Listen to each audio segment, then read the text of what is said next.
এই যে মিডিয়া, এই মিডিয়ার ন্যারেটিভ কি ছিল? এই মিডিয়ার ন্যারেটিভ ছিল মৌলবাদ এবং ইসলামী জঙ্গিবাদ।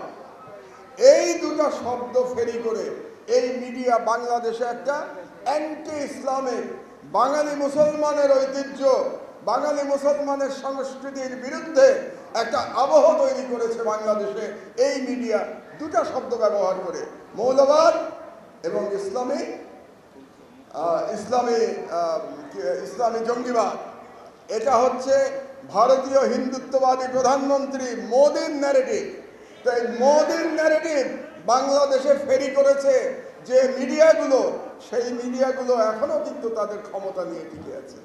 কাজে তাদের বিরুদ্ধে যদি আমরা লড়াই করতে না পারি, এই বিপ্লব আপনি এগিয়ে নিয়ে যেতে পারবেন না। কারণ একটা দেশের মিডিয়া সেই জাতির দর্পণ। এই মিডিয়াতে এই জাতির